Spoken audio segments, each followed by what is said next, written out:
Hello, I'm Unal of UNCTAD. Welcome to today's UNCTAD YSI summer school session. Today we'll be focusing on the UNCTAD approach to trade and development lessons, failures and successes. This is a topic truly that's close to my heart as I'm from Turkey, which is a developing country. And it's rather timely to be talking about development at a time where we see the stark differences between developed countries and developing countries translate into life and death as a result of COVID. Building back better after COVID, which seems to be a precursor of what is to come in the future, has to focus on eliminating the structural issues that surrounds developing countries to develop successfully. And hence, I personally look forward to hear what our speakers has to say on this. Joining us today are Jose Gabriel Palma, who is a professor of economics at the University of Santiago de Chile, who will discuss Latin America from ISI, import substitution industrialization, to premature deindustrialization. Robert Wade, professor of global political economy at the London School of Economics, who will discuss the developmental state lessons learned. And lastly, Özlem Ömer, assistant professor at Hacı Bektaş Veli University in Turkey, who will discuss global inequality beyond the rhetoric of the left behind. So after each session presentation, we'll take a few questions from you. Please submit your questions anytime by clicking on the Q&A button. So let's get started. The floor is yours, Gabriel.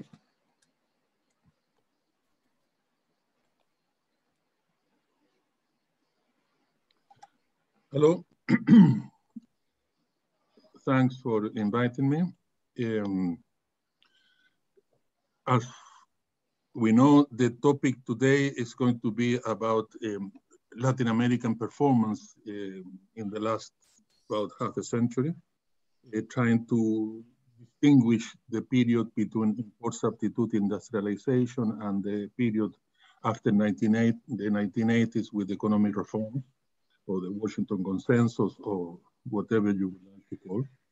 And one way to do this, which is rather useful, is to always contrast this with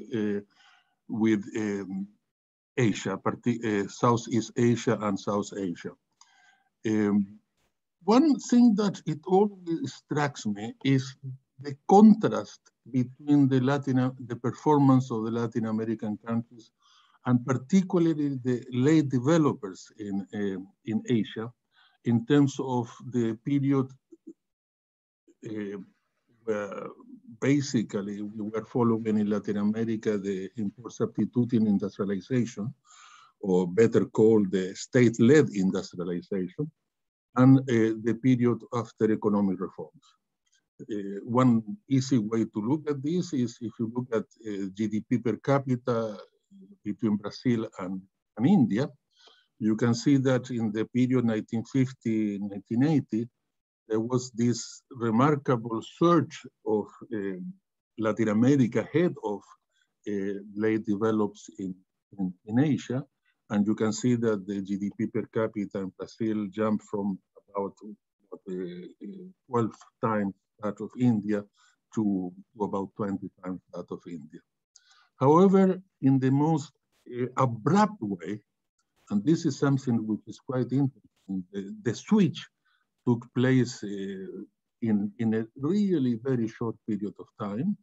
You can see that between 1980s and just before the pandemic, you can see that how India was the one that now it was the turn to surge ahead of Latin America, and the difference dropped from something like 20 times GDP per capita to now only about 5. And if you do that in PPP, in purchasing power parity, this is just about it. In other words, this is, I mean, this is as kind of extreme reverse of affairs, or switch of affairs, or reversal of affairs as you can. And if you look, many other indicators very similar. One very relevant for the today's subject, which is, as you know, is about the switch from import substituting industrialization to premature deindustrialization in Latin America. In the 1980s, roughly 70% of all manufacturing being done in the South was done in Latin America. If you compare emerging Asia, Africa, and Latin America, put them all together, all value added in manufacturing put together, Latin America in 1980, 70s, 80s, it produced about 70–75% of that. Today is hardly 10% of that. In other words, again, from the point of view of manufacturing, and probably of all variables, that is the one that the switch is more kind of intense, is in terms of manufacturing production. Now, this is something that I mean, if we were going to go in long-term history, this is not new in the sense that if you look in the 19th century, something similar happened in terms of Latin America doing rather well, at least those countries that had their politics sorted out after independence, doing rather well between 1930 and 1980.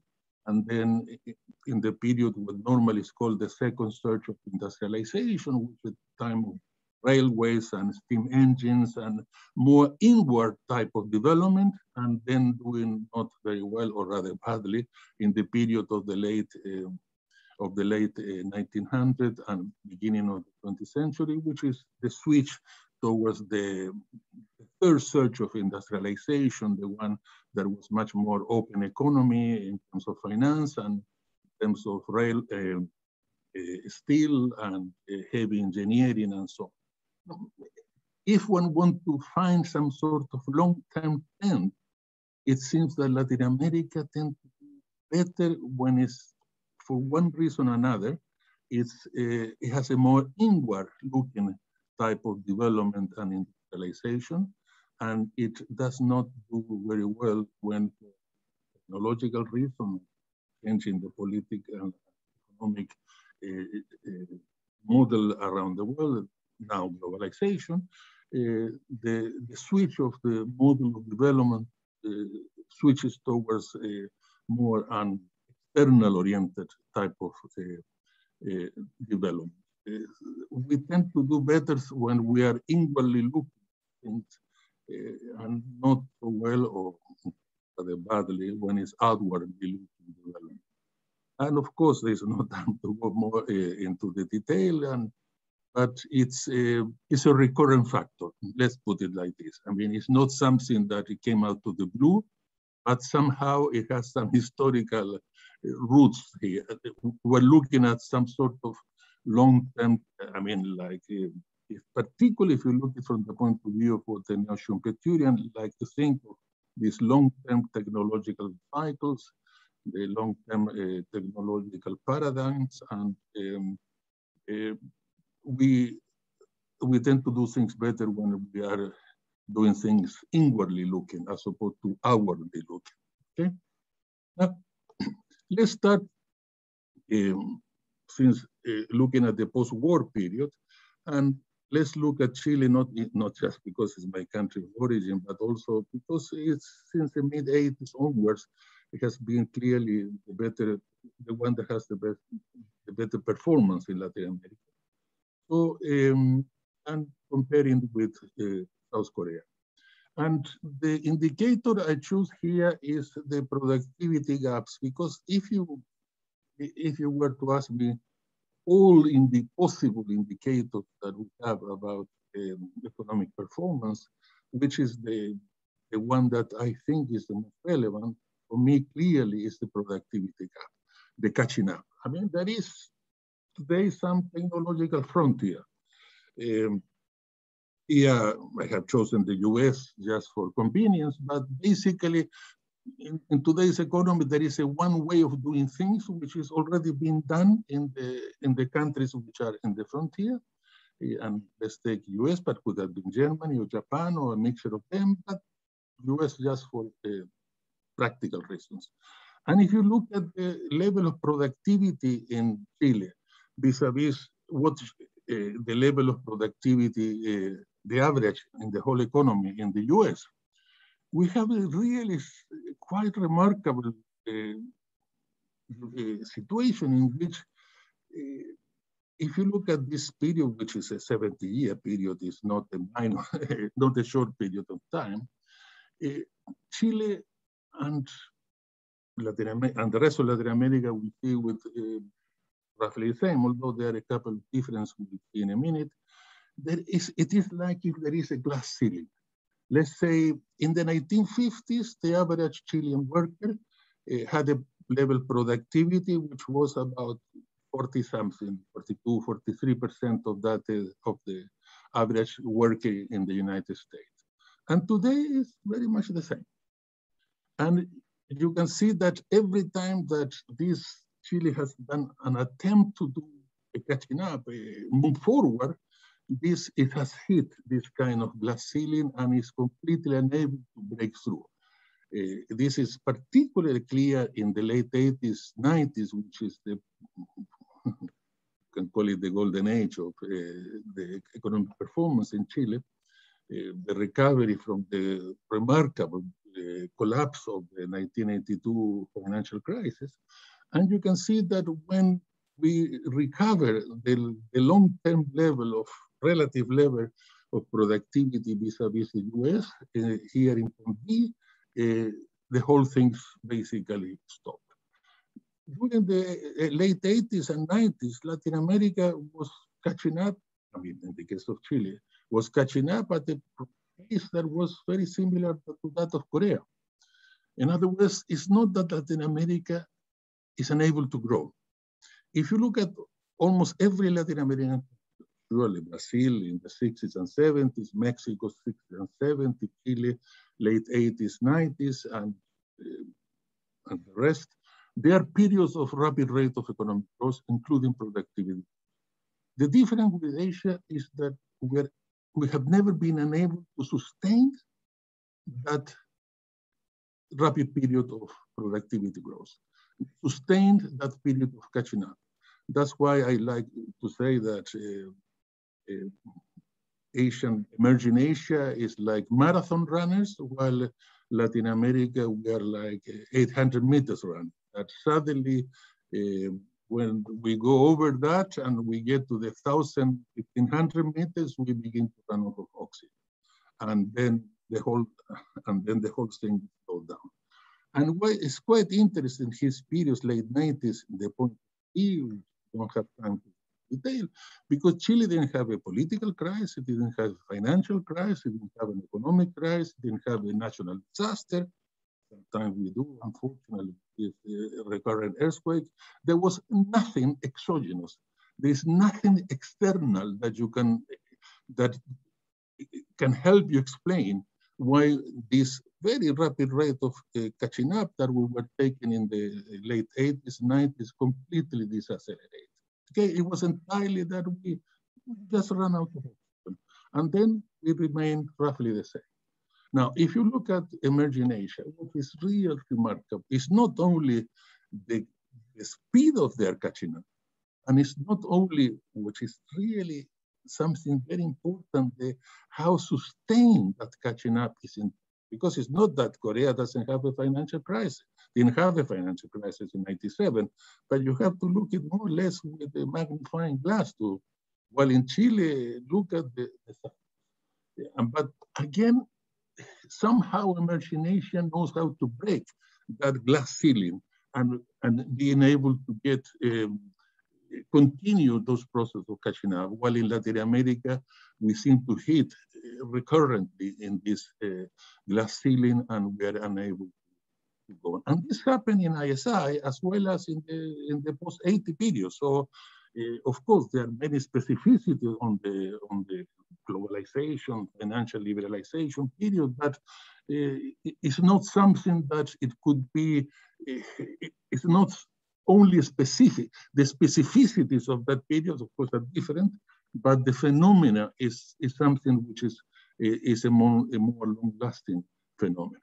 And if we look at the rest of Latin America, particularly the three big economies in the same indicator, the catching up in terms of average productivity per worker, we see that, again, Brazil and Mexico are both today roughly where they were in 1950s. They did a bit better than Chile in the ISI period, but also the collapse post-1980 was also faster, greater than Chile. So overall, they are basically back today where they were in 1950s in terms of catching up. And of course, if you look at the first tier NICs, Singapore, Hong Kong, and Taiwan, or the second, Malaysia, Indonesia, Thailand, or the third, China, India, Vietnam, the catching up there doesn't have this, what I like to call glass ceiling, which keeps basically Latin America, when it hits, bounce back, as Mexico and Brazil did in the 1980s. So this is a kind of, as I said, really, I mean, probably the most challenging issue in terms of long-term economic development in Latin America is our inability to have any sustained period of catching up in time. Now, the other thing that's going now more the specificity of the post-1980s period, and time flying, we have to go rather quickly in this. If you look at Mexico and we see productivity, output productivity and output employment productivity, what we have in the period of the ISI was a period of relatively fast economic growth, in which was roughly half and half explained by employment creation and productivity. And what is new post-1980 is not, there was very little, if no, and in some countries, even the opposite, there was no deceleration in our capacity for employment creation. It continued to be relatively the same. What happened in Latin America was a complete collapse of productivity. In the case of Mexico, in the case of Brazil, in the case of Argentina, in the case of most Latin American countries, productivity growth since 1980 until today has been literally zero. The average of Latin America in this 40-year period is about 0.4, 0.5%, meaning complete stagnation. So, and in the period before, we were not just able to generate employment, but also that employment was associated with some rate of productivity growth, which was relatively similar. However, now we have this absolutely schizophrenic type of economies, which are very able to continue generating employment despite the deceleration of economic growth. We'll see later on if we have time, Latin America generates employment at the same rate it generates GDP because productivity growth has collapsed. And very quickly, if you look at, for example, the second tier NICs, Thailand, Vietnam, Indonesia, Malaysia, the share of productivity growth in GDP growth in Asia is in about half of GDP growth, or 2/3 of GDP growth is explained by productivity. In Latin America, is literally. So we have moved into a model of development in which basically GDP growth is about employment creation. And on average, of course, there are sectoral diversity within it, but at the end of the day, the contribution of productivity growth in this new open, globalized, financialized type of economic model, productivity growth has basically disappeared. And the only exception of Chile is that there was a period between late 80s and 90s of relatively fast productivity growth, recovering from 1982 debt crisis. But if you look at productivity growth in Chile in the 10, 15 years before the pandemic, was again, the rest of Latin America, the average was 0.2. Okay, so it's a completely recurrent problem. It's just that some countries got there in the 80s, others got there in the 90s, but basically we are all there in a sort of economic structure in which we are remarkably able to generate employment. In fact, we're generating employment 2-3 times faster than population growth, but with no added productivity, which means that Latin America are the only economies in the world that with rate of growth of GDP 2.5-3%, you have single-digit unemployment figures. I mean, in order to get to single-digit unemployment figures, we don't need to grow more than 2.5-3% per year.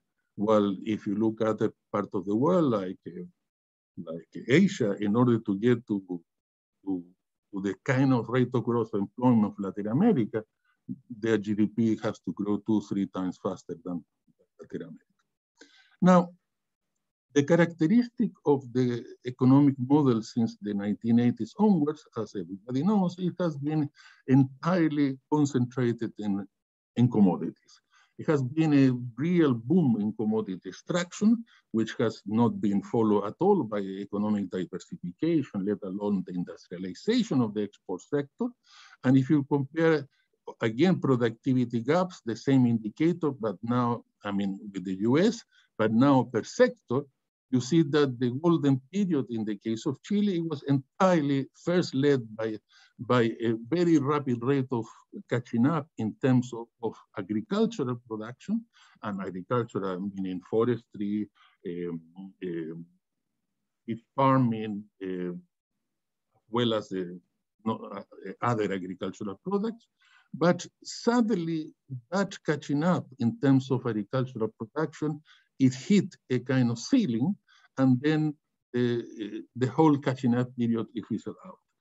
And then it came the mining-led period of economic growth. Basically, the mining, the productivity, the relative productivity of Chile in terms of mining with the US, it has a really fast rate of catching up until again it reached that plateau where there was no more catching up. Now, and the question is, well, what happened where there is that circle and that other circle? What was that, why that catching up, first in agriculture, then in mining, in the commodity sector, why it again hit that kind of glass ceiling? And the answer is pretty obvious. I mean, what was happening there is that the mere extractive side of the business in the agricultural sector, it hit the ceiling. And it gave whatever it could give. And that was the moment in which Chile should have moved towards agro-industries, New Zealand to give an example.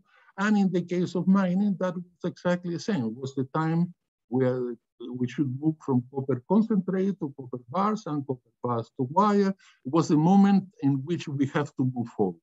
And that is what hasn't happened in Latin America. We got into this commodity extraction type of development, but when that hit the ceiling, we were unable to move forward.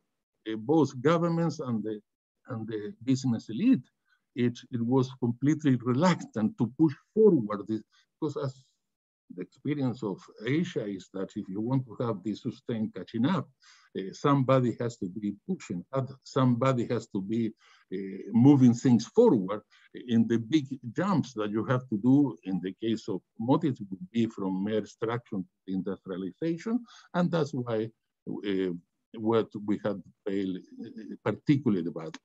However, if you look at the ISI period in Chile, it was relatively similar.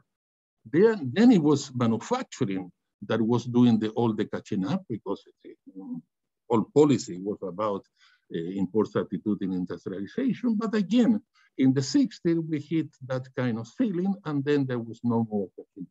Why? Because at that time was the period in which the Chilean economy should have been starting to rationalize all subsidies about import substitute in industrialization. It was a time in which we should have begun to open up the economy first to the rest of Latin America and then to the rest of the world, that subsidies should have been rationalized, particularly we should have started doing as in Asia, performance-related type of subsidies and so on. But the whole idea is always the same. When we get into something, either ISI or the commodity extraction, we tend to simply move into the more of the same. And the more of the same, of course, it has some kind of lifespan.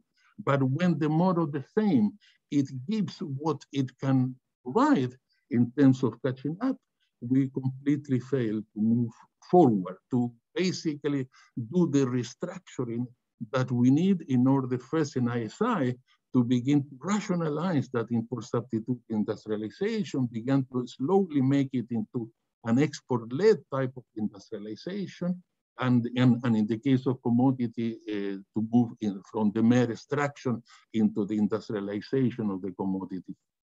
So the weakness, the problem tends to be quite recurrent.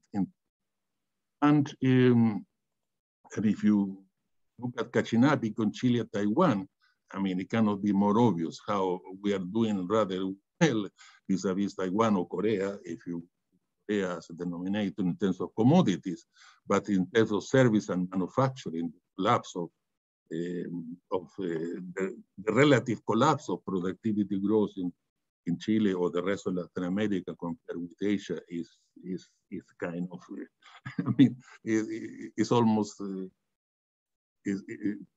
mean, I don't know which word to use. It's almost ridiculous, okay? How this collapse. And the same if you look at Brazil, for example, Indonesia, again, a real surge of commodity, not just commodity production, but productivity growth in the commodity sector, but the collapse of the relative productivity levels of manufacturing and services. Basically, commodity extraction as opposed to manufacturing has been completely enabled to pull the rest of the economy with it, and even, and let alone when commodity extraction hit that ceiling, that it basically is really mature in order to move forward to the more industrialization of the commodity sector. The commodity extraction as an engine of productivity growth completely fails. And then we have these economies that practically has no productivity growth and can only grow by adding employment. And this could be probably the summary of the Latin American economic history since the 1950, the post-war. Brazil is always a rather transparent case. If you look at Brazil with the US, again, productivity, catching up in productivity levels, you can see that during the period of ISI, Brazil was really catching up with the US in terms of productivity. Basically, productivity growth in Brazil was twice or three times as faster than the one of the US. But at that time, we completely neglected commodity production. And in the 1980s, all we did is we put things upside down. We basically multiply everything by -1, and we put all our eggs now in the commodity extraction basket, and we have this quite nice catching up in terms of commodity production, but at the cost of this complete collapse of productivity growth in manufacturing and also in terms of services. Now, basically Latin America, we seem to be either we walk or we chew a chewing. I mean, we seem to be able to do one thing at a time. Either we do manufacturing or we do commodities. But the idea that you can do both things at the same time, commodity extraction, then moving into the industrialization of commodities, for example, it seems to be something completely alien to our way of thinking and our way of doing things. And that is basically the key weakness of the long-term economic growth in Latin America, which the specificities at the moment is simply that we had put all our eggs in the commodity extraction, and we again had been unable to move forward when that commodity extraction, basically that model became obsolete in the sense that it had given whatever it could give in terms of being an engine of productivity growth, and perhaps of manufacturing. It's quite remarkable. As I said, this picture of Brazil is basically the economic history of Latin America since 1950 in one chart. Now, one of the problems and why it has been so difficult to move from commodity extraction to the industrialization of commodities in Latin America is quite clear in this graph. which is investment per worker, you can see that investment per worker in Chile, which is one of the highest one in Latin America, is about half that of Korea, a third of that of Singapore, let alone that of Australia or the Nordic countries, is the following. If you get into commodity production, all the rents of national resources are extracted and absorbed and appropriated at the very early stages of production in the commodity extraction. From then onwards, for example, in copper, is all absorbed or appropriated in terms of commodity copper concentrate. But when you move forward, when you go to transform the concentrate in bars and the bars in wires and so on, the next stages are all industrial stages.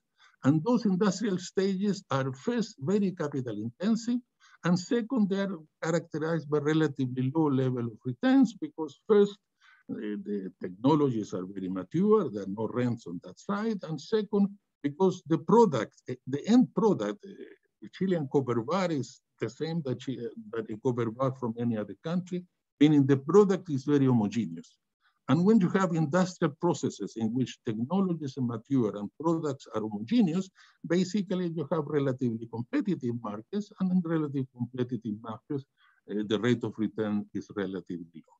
In other words, there is a very objective reason why it has been difficult, I mean, entirely possible, entirely feasible. In Latin America, we have the finance, the skilled labor, the technology capacity for technological absorption. I mean, there is nothing external to Latin America that is being an obstacle for us to move into the industrialization of commodity. Has been entirely endogenous and a capitalist elite completely unwilling to move forward, because if all the rent of national resources are appropriated at the early stage of the commodity production, when you move forward into the industrialization of those commodities, normally is capital intensive and low rate of returns. So why, I mean, if you can live from low-hanging fruits, why on earth are you going to do the effort in order to move forward unless somebody pushes you, unless there is a strong state with industrial policies that basically forces you to move forward. But that obviously it doesn't happen. And just to finish, I need 2 minutes to finish here. If you look at the whole world in terms of productivity, and unemployment since 1980 to 1918, this period since globalization, you have this black spot in the middle, which is basically the world average. Basically, the world economy has been growing in terms of employment growth about 2.67, and in productivity growth, again, 2.67, meaning the rate of growth of world output has been about 3.5, half been produced by employment creation and half by productivity creation. And that gives us 4 quadrants. In the first quadrant, we had basically all the developed countries. Today, a bit perhaps should be called the geriatric countries. Those that are unable to generate either employment creation at the world level or productivity growth at the world level. But then we have the second quadrant, which is Latin America. It's only populated by Latin America, fantastic capacity to generate employment, but average productivity growth is practically zero. Meaning the whole effort, I mean, the whole growth, as we have seen, has been generated by the employment creation, particularly services and construction, and on the other hand, no productivity growth. And in the third quadrant, the one that everybody would like to be, capacity to generate employment and productivity, is only Asia.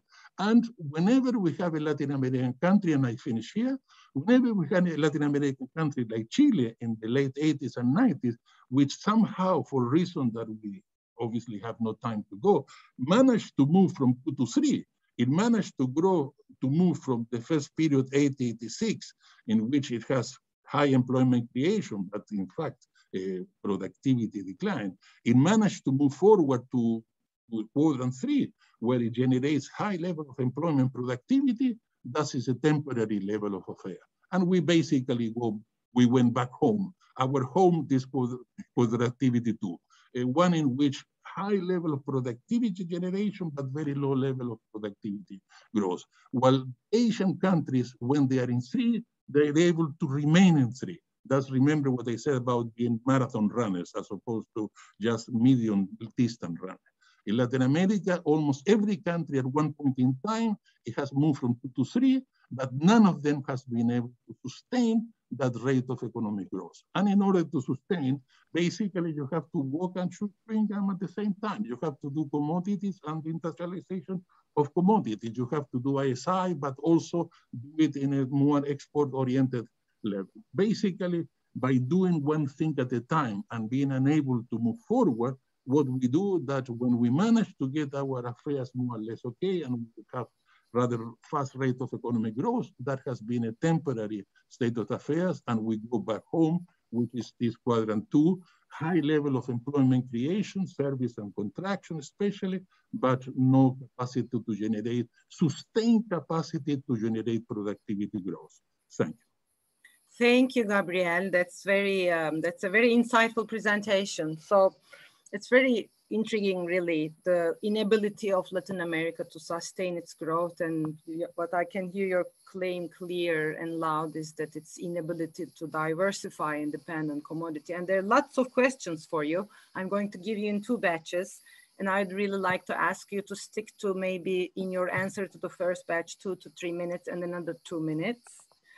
So the first couple of them are about actually industrialization. There's a question from Julia Monerat. In your view, what set of industrial policies could revert the trend of premature deindustrialization and reprimarization of exports in Latin America, primarization, or is it still possible to revert it? And then we have a related question, which is coming from let's see, there was this Brazilian participant who said, okay, from Fernando Santor, I have 2 questions. I'm Brazilian and now we're facing rapid agricultural growth while a good part of the population returns to the poverty line. So wouldn't it be directly related to deindustrialization linked to the exclusive development of agriculture with a focus on foreign sales in the form of commodities, while industrialization has a secondary role, since capital resources are aimed at the primary sector? 2, obviously here we have a concentration of land and in the sense a concentration of capital that does not circulate to other sectors with greater value in the workforce. Is that a gap we will never leave? And then I have 2 related ones. Are new rules and sanctions related to carbon emissions going to pressure Latin American countries to upgrade technologically, or is the policy space too small? And lastly, in this category, there was one about asking what would be the impact of artificial intelligence and robotics and technology from Heske van Doornen for Latin America's trajectory for development. And dear participants, we may not be able to respond to all of your questions, but so I'm sure you're used to that, so you'll have to forgive us. So the floor is yours, Gabriel. I'm going to time now 2.5 minutes. You have, because you have many more questions. Thank you. Yeah, very briefly, let's put them all together because obviously, as you say, I don't have time for, to go into detail. Basically, the idea is the following. We have to, in case of Latin America, what we have to stop thinking is about external factors like land ownership, like foreign direct investment, like the constraint of globalization, like, no, it's an endogenous problem. The Latin American capitalist elites, when they do something, they seem to do it rather well. I mean, look at commodity extraction. There was a sustained process of catching up in Chile, first in agriculture and forestry and fish farming and all the products associated with agriculture, and then in mining. And that, in the case of Brazil, when they were doing import substitute industrialization, manufacturing was growing at 9% from 1950 to 1980, I mean, at East Asian levels. What we fail to do is the moving forward, the capacity to reactualize our development models and to move forward. And the reason is to put it very simply, is that the capitalist elite, I mean, when you can live from low-hanging fruit, to move forward, in the case of industrialization, to move towards export-led industrialization, where you have to start competing with Asia and start competing with the rest of the world, or in the case of commodity industrialization, when you have to move into highly capital-intensive and low level of returns process of industrialization, the Latin American elites is completely unwilling to do. It's not that it's unable. Is simply unwilling. There is the finance, there is a human capital, there is skilled labor.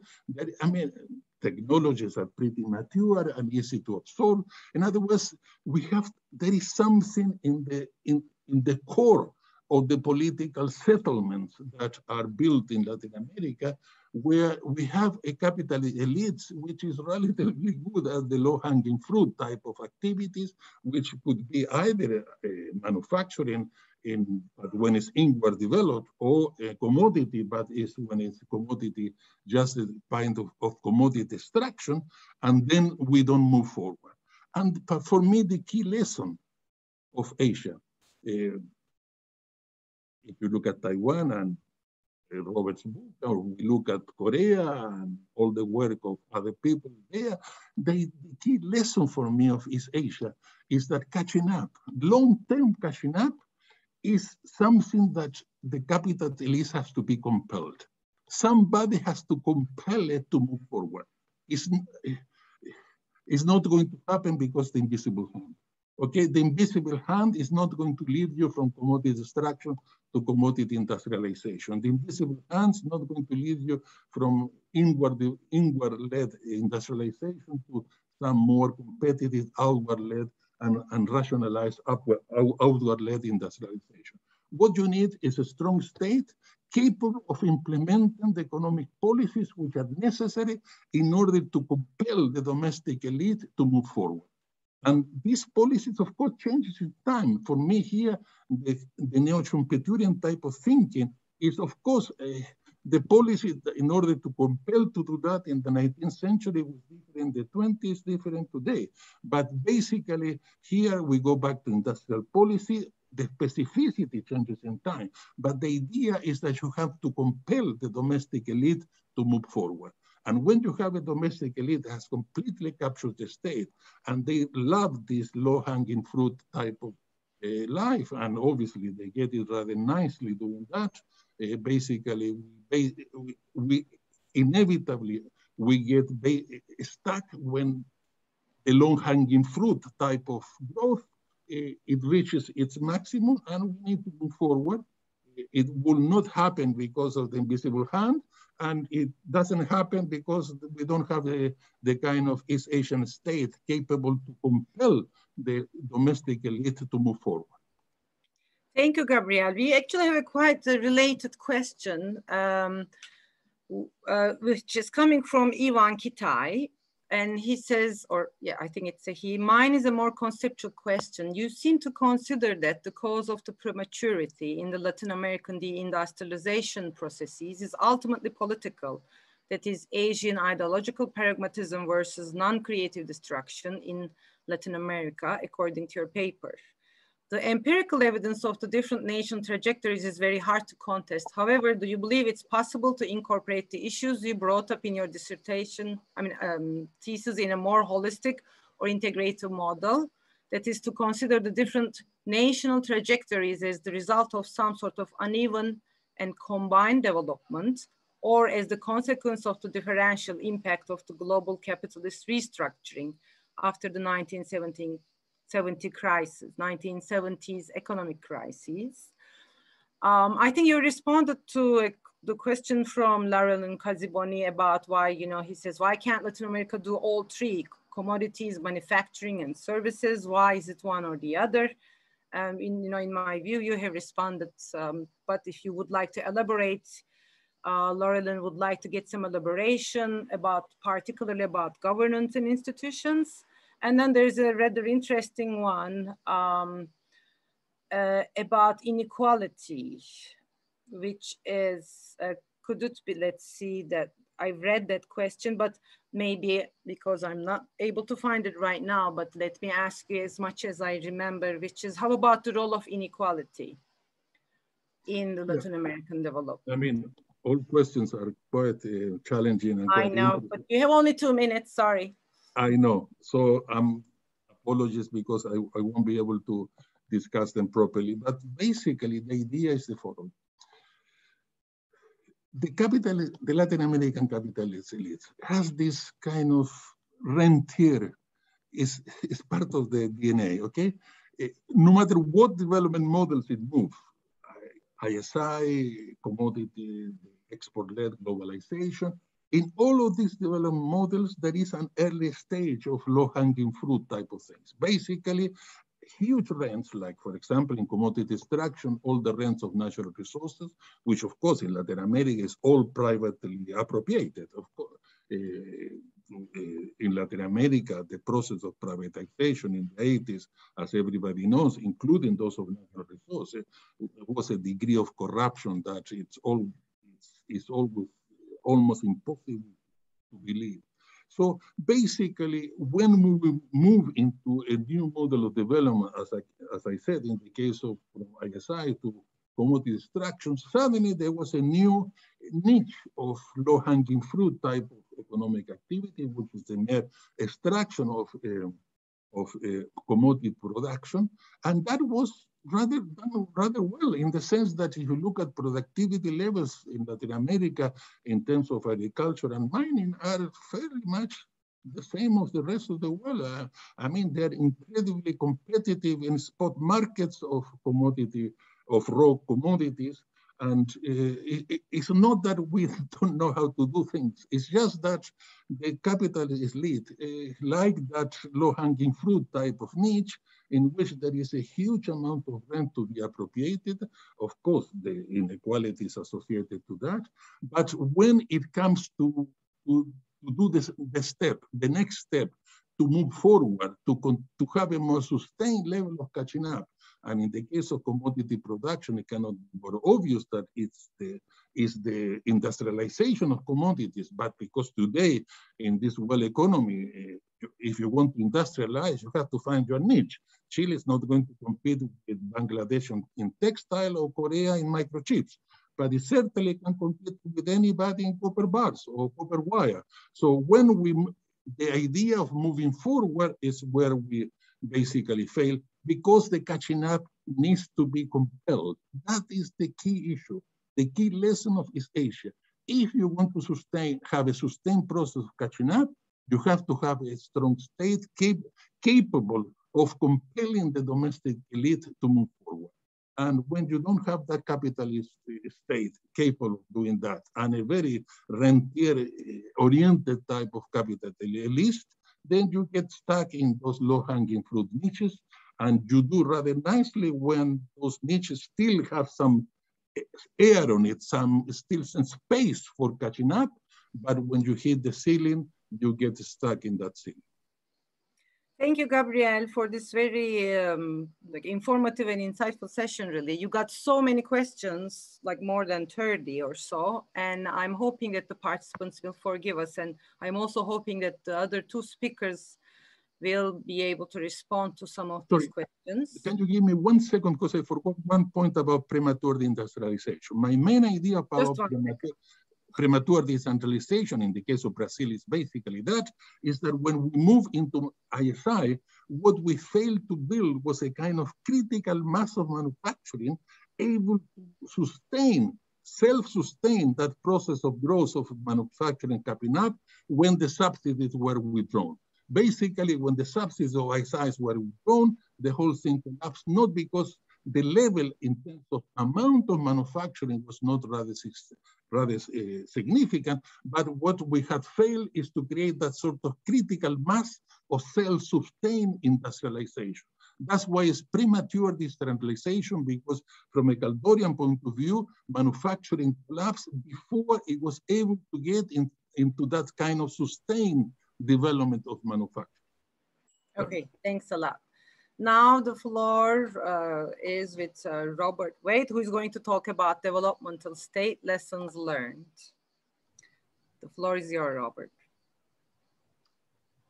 Okay. Perfect. Share.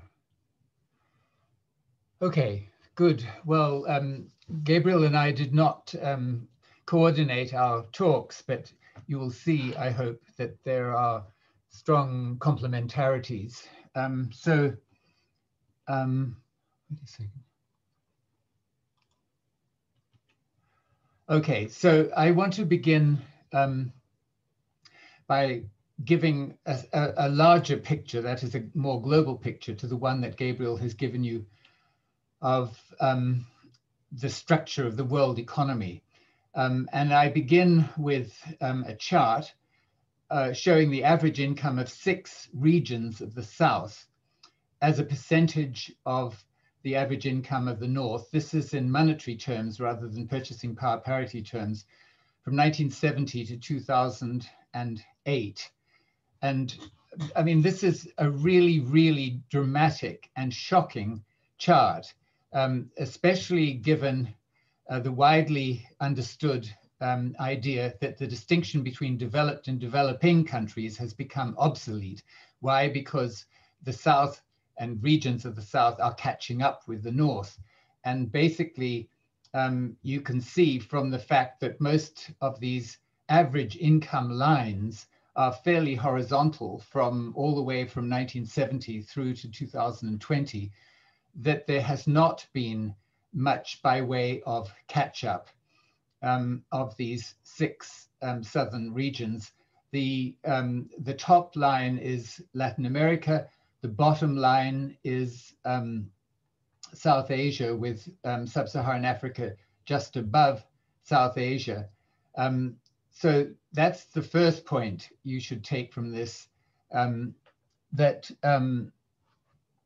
there has not been much catch-up. The second point relates directly to what Gabriel was talking about.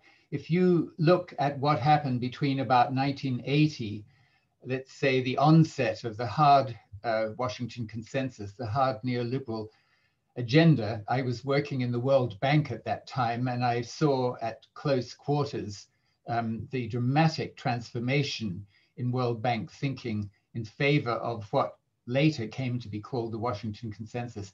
But look at what happened between 1980 and let's say 2000s, the early 2000s.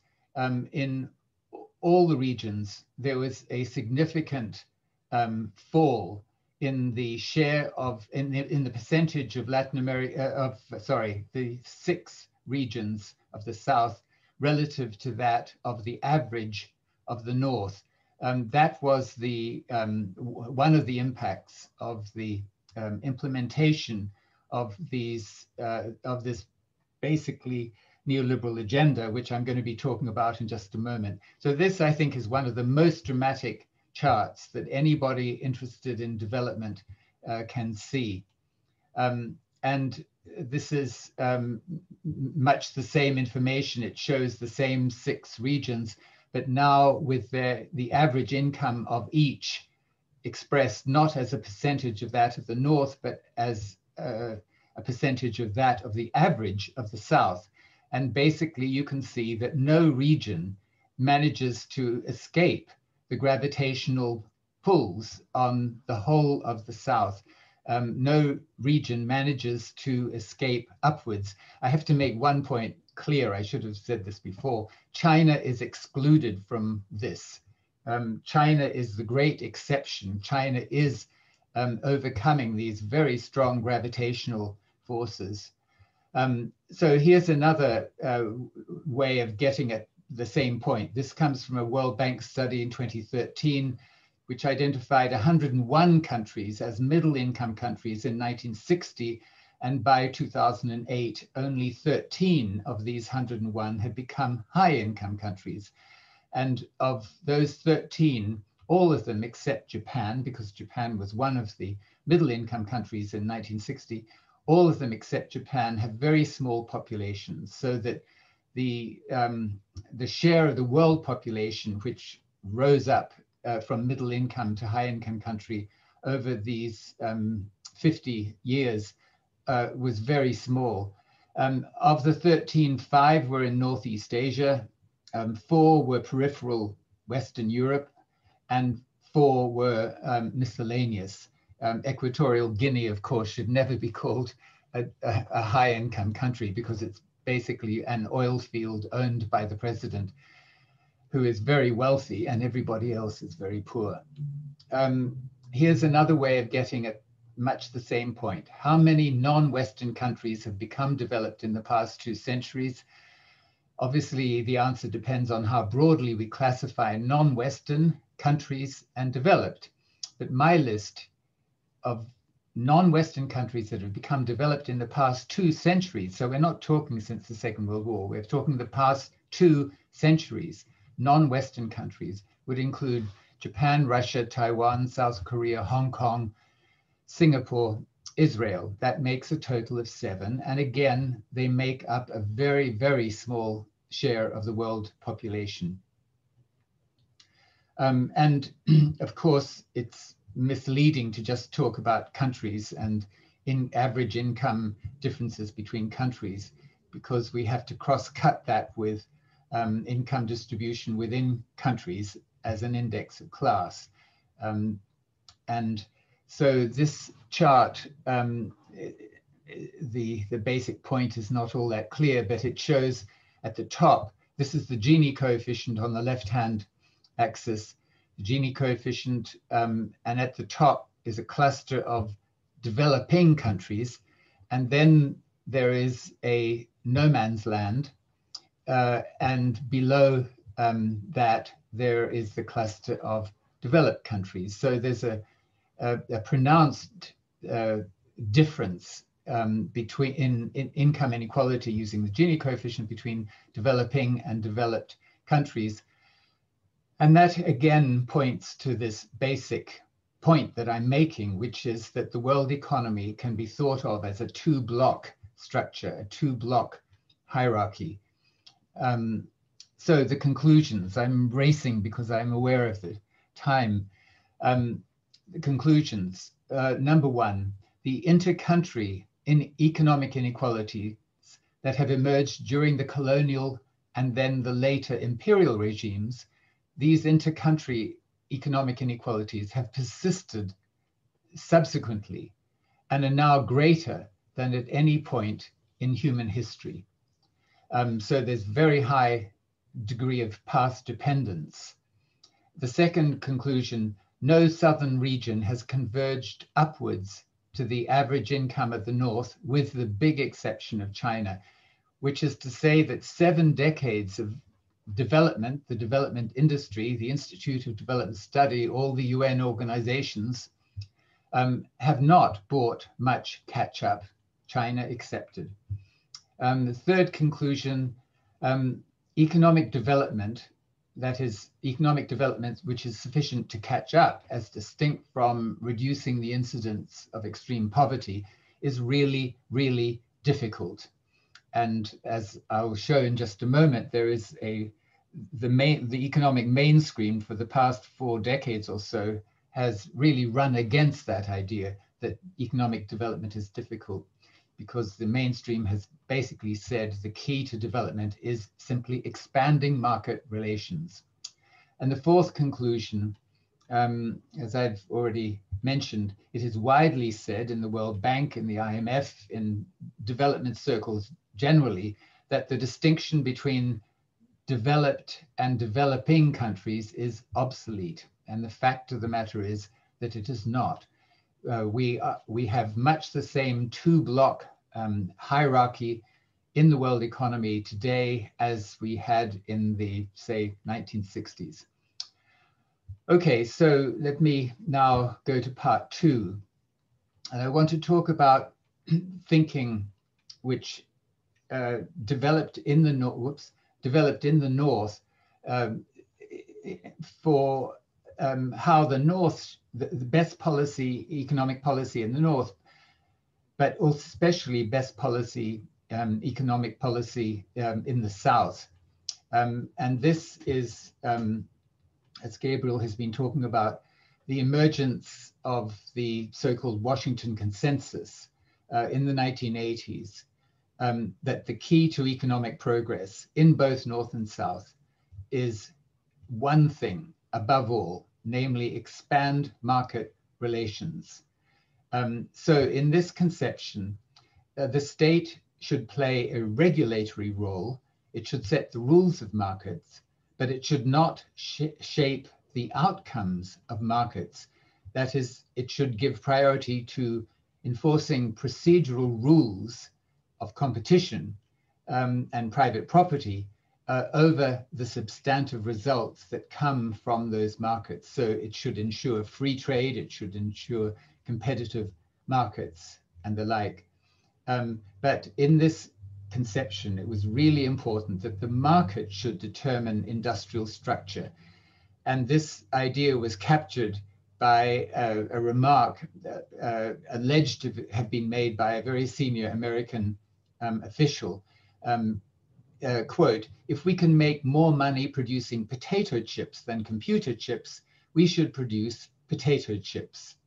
And implicitly, at least, there was a qualification in that for national security. So if national security was involved, then we might think of influencing the results of markets to take care of national security needs, but not in other circumstances. The market should determine the industrial structure or the production structure.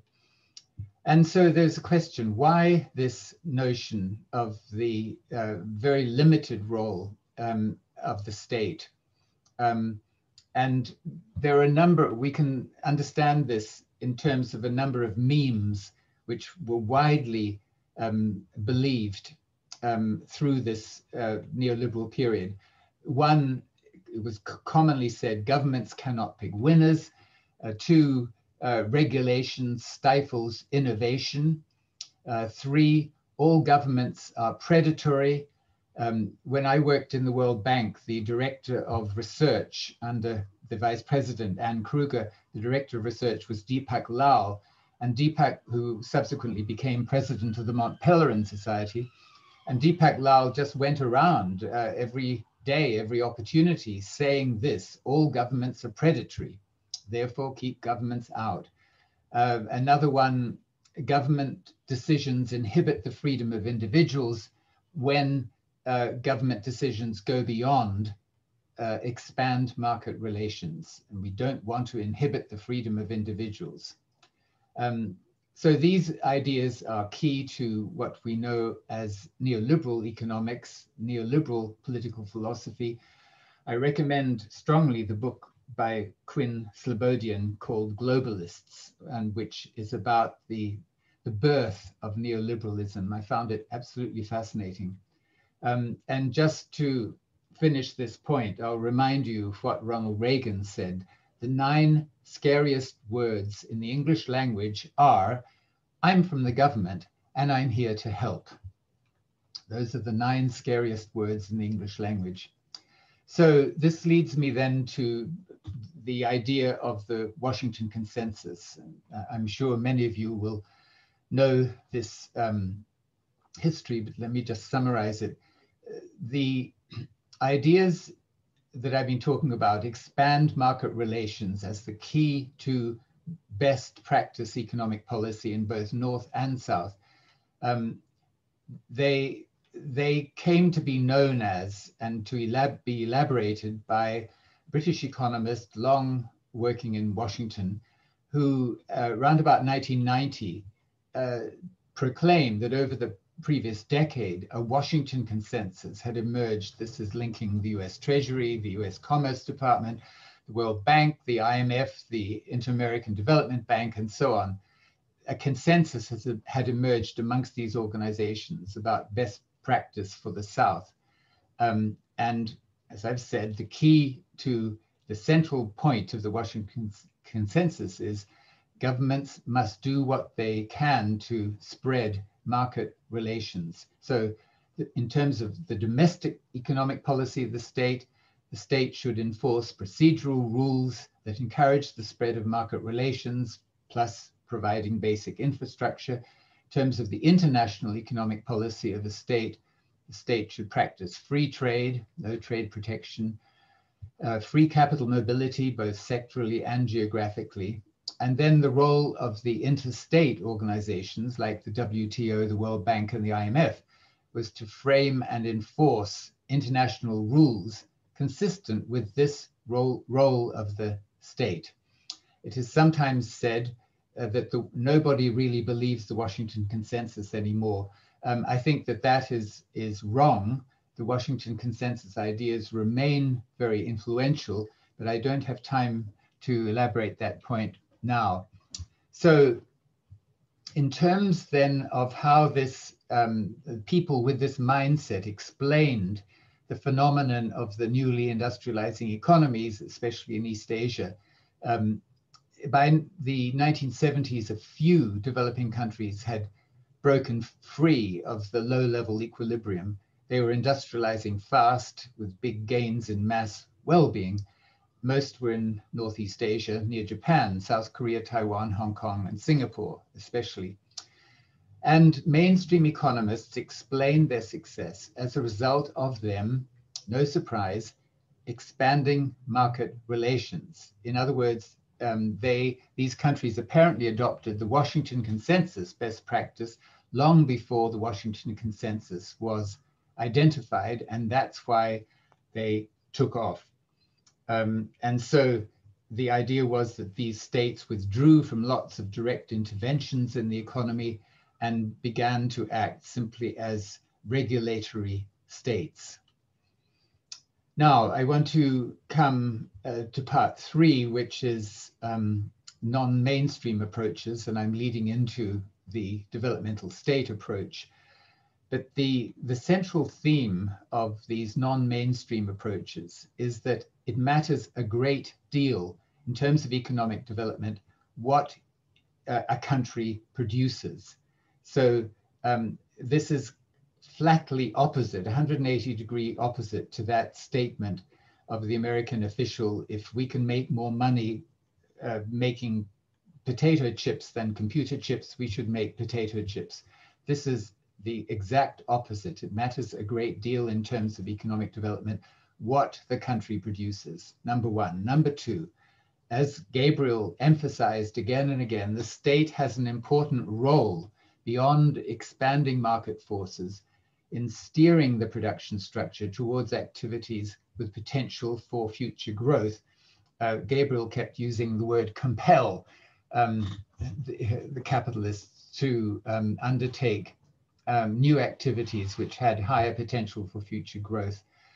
And the approach that I want to talk about now is the developmental state approach, which is a kind of is a variant of this this set of ideas I've just been describing. So the idea of the developmental state emerged as a contrast to the dominant idea of the regulatory state. The idea of the regulatory state, of the developmental state, was that the states in Northeast Asia had basically different goals. The key word is goals, motivating the state's involvement in the economy. Now, the historical background was this, that in the 1980s, or by the 1980s, there was a lot of worry in the United States that Japan was overtaking the US in advanced industry. For example, Ezra Vogel published a book, 1979, Japan as Number One, which became something of a bestseller. And then the American political scientist Chalmers Johnson published a book called Meaty and the Japanese Miracle in 1982. And in this book, he coined the phrase developmental state to describe the Japanese state's goals in its involvement in Japan's economy. So he described the institutional complex of state-business relations through which the state steered the output structure of the economy. And later scholars presented studies of the East Asian NICs, minus Hong Kong, which showed that these East Asian NICs had used a broadly similar kind of institutional configuration to steer the catch-up growth, to steer the shift in production structure over time, very different from the regulatory state. So let me now describe what I understand as the sort of the key features of the developmental state model in terms of goals and institutions. Point number one, state intervention in the economy. I don't like that word intervention in the economy because it implies that the economy exists independently of the state, which of course is not true, but let me use intervention anyway. State intervention in the economy is steered by the goals of changing the production structure, towards activities that are higher value added and competitive with similar products in more developed countries, as distinct from simply regulating market relations, and as distinct from, very importantly, as distinct from redistributing state resources to a specific group, such as an ethnic group or such as a capitalist elite. In Gabriel's picture of Latin America, the state is intervening so as to redistribute resources to this well-established domestic elite. Point number two in the developmental state, state intervention is shaped by collaboration between policymakers and private firms in line with what Peter Evans called the principle of embedded autonomy, that is, state officials interact closely with private firms, but in a way which in which they retain autonomy of decision making. They don't become puppets, so to speak, of private capitalists. Or Linda Weiss describes much the same kind of relationship as governed interdependence. And it is through these relationships, embedded autonomy, governed interdependence, that state goals are formed.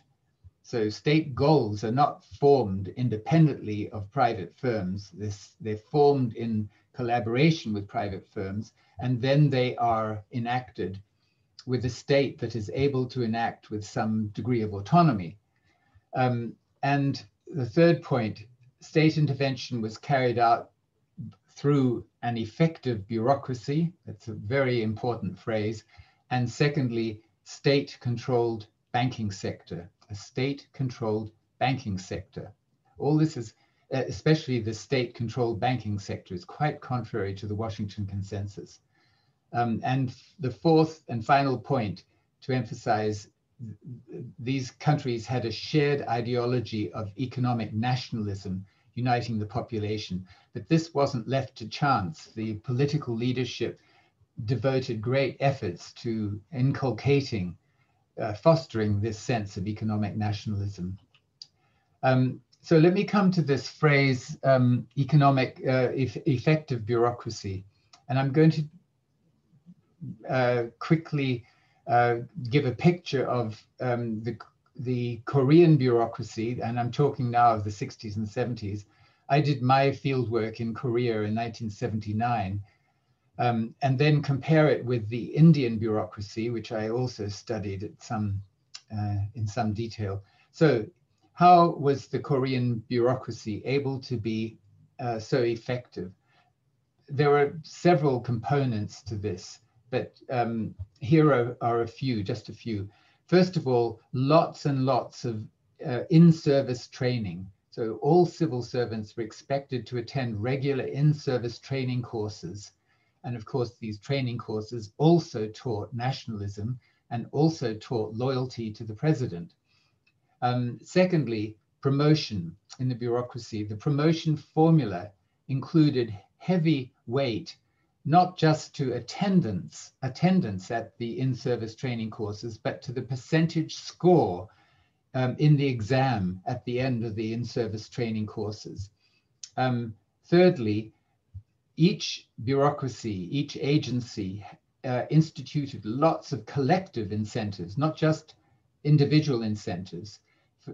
For example, competitions between work groups, often with substantial monetary and prestige prizes attached to the competitions. And fourthly, there was lots of corruption in Korea, as in Taiwan, as in Japan, for example, in public works contracts, but the corruption was institutionalized in basically different ways to, for example, what I encountered in India. In Northeast Asia, corruption functioned as a tax. That is, all the bidders on public works contracts knew that they had to put in a certain percentage on their bid, like depending on the total amount of the bid, they might put on an additional 3 or 4% or 10%, whatever the total amount of the contract was.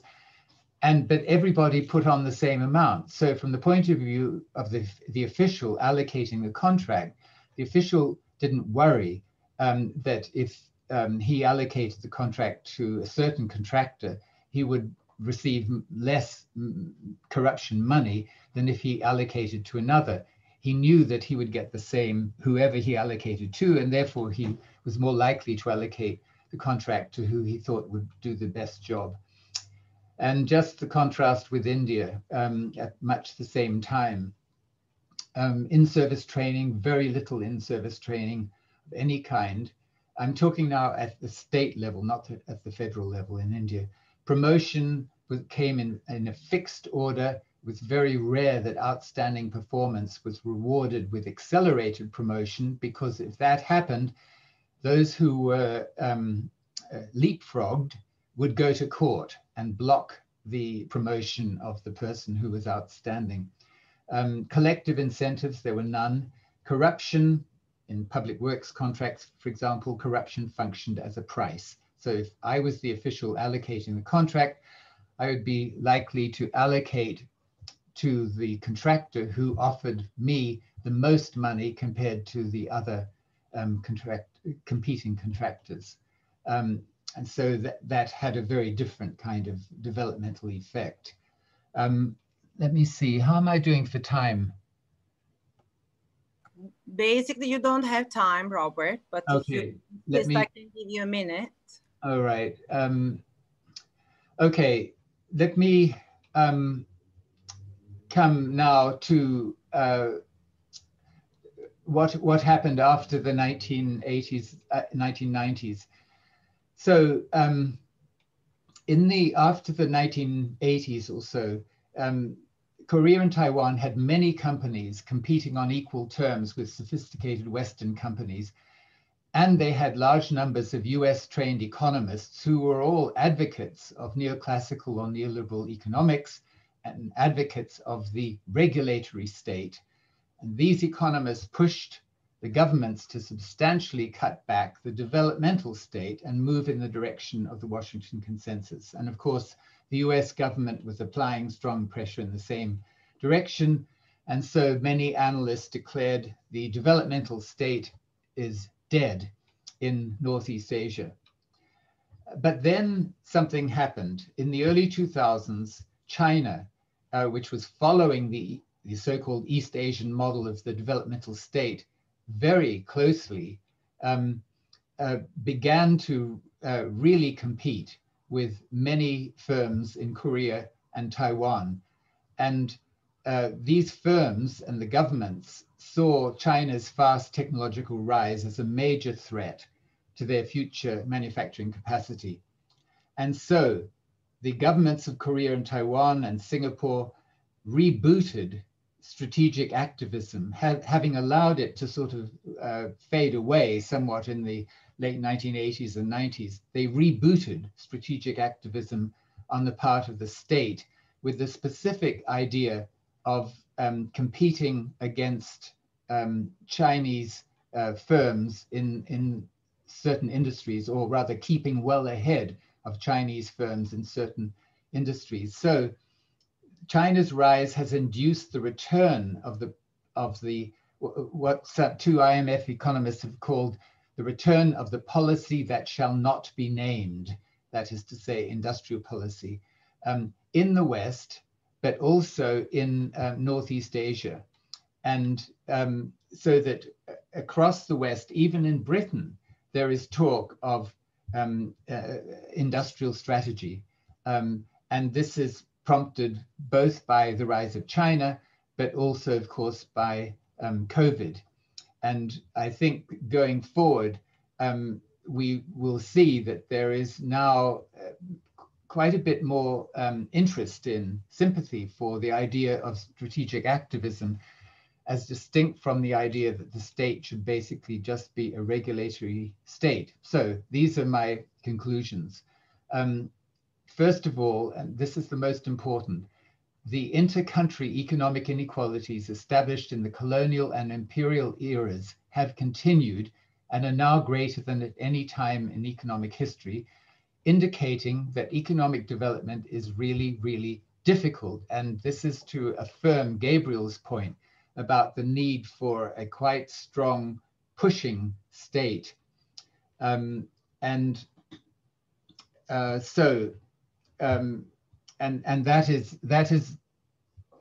that comes from this basic point that I keep stressing, the failure of development catch-up over the past 7 decades.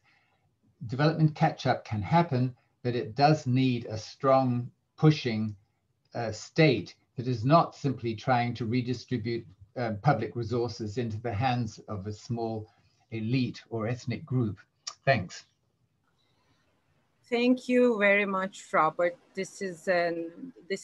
Your arguments are very, very much in line with, of course, what we at UNCTAD also always advocate for. Mm-hmm. This was really an excellent lecture. And when I was giving you, okay, we're running out of time, I got some messages from students saying, no, we want him to continue, but unfortunately, we can't do that. But there are a couple of students who are asking if the slides are going to be available, and yes, they will. Yes. Our INET colleagues will get in touch with you about that. What I really enjoyed when you said, in the mainstream thinking, particularly the neoliberal thinking, we always think state, market, private sector, always separate. But as an economist in my own education at UMass Amherst, one of the things I really enjoyed a lot with one of my mentors, Mohan Rao, was really the fact that how he would make us realize that all these are very interrelated, and the mistake in putting private sector an emphasis that as if it's going to act such separately from the government in a context where almost both government and states are equally, incapable or capable. So you have a lot of questions, and I'm going to actually read maybe, let's see, 5 or 6 of them, and then give you some 2-3 minutes and another one. So the first question actually is a clarifying question. Can you expand on what the monetary equality indicator actually is? So if you could please take note that. And the other question is from Shantu. It's generally argued that the governments should not intervene through strict labor laws. This was a question actually raised in Gabriel's session, but it relates to your distinction between regulatory state and developmental state. If it wants to increase labor productivity, several of the Asian economies are cited to back that argument. How does that argument stand in case of, well, he's raising it from Latin American countries, but I think we could raise it for all countries, especially. Sorry, I didn't understand. What is the argument? The argument is that, according to Shantu, that governments should not interfere through strict labor laws if governments want to increase labor productivity. Mm-hmm.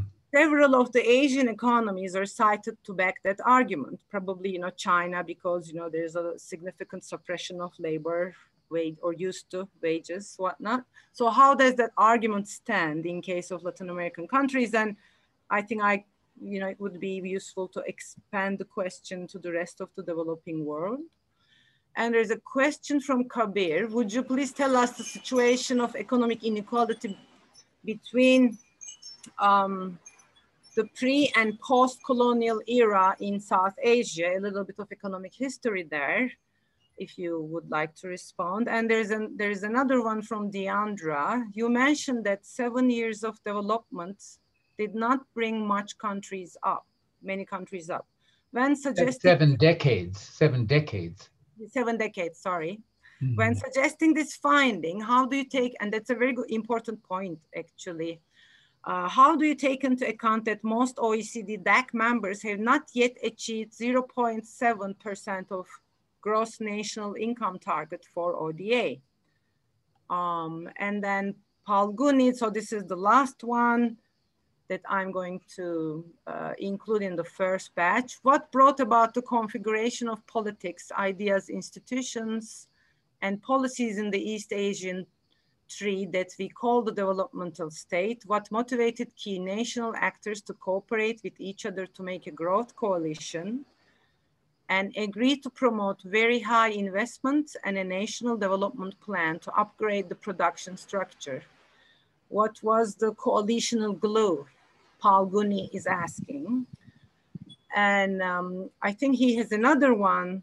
Professor Wade, given the existing structure of global economy, this may be from Anonymous actually, and how integrated and dependent developing countries are to the economies of developed countries, what are the alternative policies for countries in the global South beyond expanding market relations to develop their economies and to be able to catch up with the global North? So I'm gonna stop here and give you an opportunity to respond. You have, let's say, 2.5 minutes, and then we'll, sorry, we'll go with another 2.5 minutes. Robert, the floor is yours. Okay, 2.5 minutes. I think this has to be measured in a flexible way. Also because I want to stop and hear Özlem. Just before I begin, I want to put on the table, this is for Gabriel, the question of the role of the exchange rate management, exchange rate mismanagement, or exchange rate non-management in explaining the Latin American case. If Luis Carlos Bressa Pereira was in this discussion, I'm pretty sure he would be stressing the key role of the exchange rate in helping as a way to avoid the kind of Chilean glass ceiling. Anyway, so the Monetary Inequality Index, it's simply, first of all, it uses GDP conversions at market exchange rates, not purchasing power parity exchange rates, which in many ways are quite misleading. And it involves simply the ratio of the average income of the North, or the average income of the US, or the average income of some of the high income countries over that of the South. Or of some region of the South, or of some country in the South. So it's just a simple ratio. It does not involve the Gini coefficient. All the other questions, with the exception of the second last, I'm just going to avoid, because they're just too difficult to talk about in the space of 30 seconds. But this question from, I think, Haguni, the causes of the developmental state in East Asia, I think is a really interesting and important one. And I can summarize it by saying, first of all, these countries did not have a good natural resource base.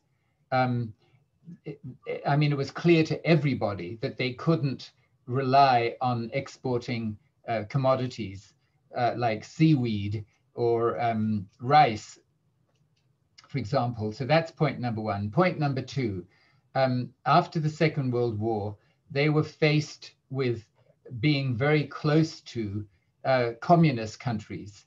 They were allied to the US, and they were on the US's front line of defense, in risk of invasion themselves. South Korea, North Korea, Taiwan, China, and all of them, Russia. And so that the US, so that's the second thing which gave unity to the elites. And the third thing was that the US was intensely interested in building up strong capitalist countries, which would be able to then finance strong militaries to help with the US defense from the direction that it had been attacked in the Second World War. And so the US was very actively involved in giving huge amounts of aid to Japan, South Korea, and to Taiwan, and steering the way that this aid was used, drawing upon US experience in Latin America before the Second World War, as the US had attempted to stimulate economic development in Latin America. So those three elements were really important and meant that the Northeast Asian countries got much more US attention than, for example, Southeast Asian countries like the Philippines did. So a number of things came together to give the elites a sense of being a sense of the fellowship of the lifeboat, so to speak, the fellowship of the lifeboat. They were all together vulnerable. They had to keep their conflicts within limits. And as you know, until the late 1980s, Korea and Taiwan were both very authoritarian regimes. They were non-democracies. And in effect, Japan was a one-party state. In fact, Japan remains, in effect, a one-party state, rather different from what we understand as a democracy. So those are some of the reasons why this configuration of the developmental state was able to flourish there. Thank you so much, Robert. So now the second batch of questions, even though you actually already have used 5 minutes, but the questions are really, really interesting. And this first one is my favorite that I'm going to raise. At the global level, this is coming from Abel. Is it really possible for every country to simultaneously pursue industrialization? I've seen arguments that since the manufacturing share of global output and employment are stable, not all countries can have a domestic majority share of manufacturing of their GDP simultaneously. Wouldn't industrialized nations have to transition to permanent post-industrial society to truly open up policy space or maybe economic space for developing countries? And there is another one for non-EU Eastern European countries coming from Carlo. Is there any lessons for the nominally developed countries that have stagnated for a long time? In other words, kind of stuck in the European version of the middle income trap. Do you have, is there any lessons for these countries? And there is one from Vinicius, Professor Wade, I completely agree with the idea that the North and South distinction is still quite valid and important to understand the relative growth trajectories between the regions. Nevertheless, let me ask you, what is your view on the role of increasing South-South relations, trade and capital flows in possibly indicating catching up processes to some Southern countries, although in an unequal pattern? And let's see, one last one is coming from, I forgot to take the name, but a very brief one. I'm sure we will respond to that, but just want to mention here what's the sources of the first two very important graphs. Second, since the developmental East African model is not a one-size-fits-all model, what strategies do you recommend? Actually, I think the person who raised the question meant East Asian model is not a one-size-fits-all model. What strategies do you recommend for Africa's development, particularly for its industrial development? And I apologize for all the other fantastic questions that I'm not able to read out loud here, but hoping that in this next few days, they will all be answered, if not most of them. So Robert, you have another 3 minutes. Well, I apologize also for not answering, in fact, most of these questions. I mean, it's just too difficult to give very short a few sentence answers to such wide-ranging issues. But first of all, the sources of the graph. You will find the references to, lots of references actually, in the PowerPoint, which will be posted.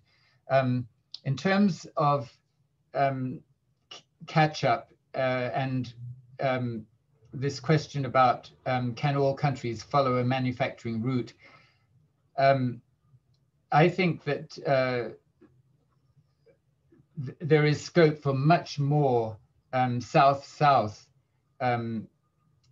exchange than has been the case so far. I mean, it is absolutely astonishing that taking out China, and until the arrival of China, the colonial relationships linking countries in the South with countries with markets in the North, these relationships have continued. And it's not just economic relations with Southern countries acting as commodity suppliers to Northern countries where the processing takes place, but also political relations. It has long been the case that leaders in the South, I'm overgeneralizing here, but leaders in the South talk to Northern counterparts before they talk to each other. And there is scope for much more by way of South-South economic and political cooperation. I think that the arrival of China with the Belt Road Initiative, for example, is a really interesting, really important additional factor in all this, helping to shake up these long-established colonial and neo-colonial relationships. And through this South-South cooperation, there may well be more scope for manufacturing growth in particular countries of the South, but marketing their products to other Southern countries. In terms of Europe and countries that are sort of stuck on the periphery, it seems to me that there is a big scope for something like industrial strategy in countries like the Balkan countries, like Serbia, for example, to develop innovation strategies which aim to complement activities that are going on in the European market.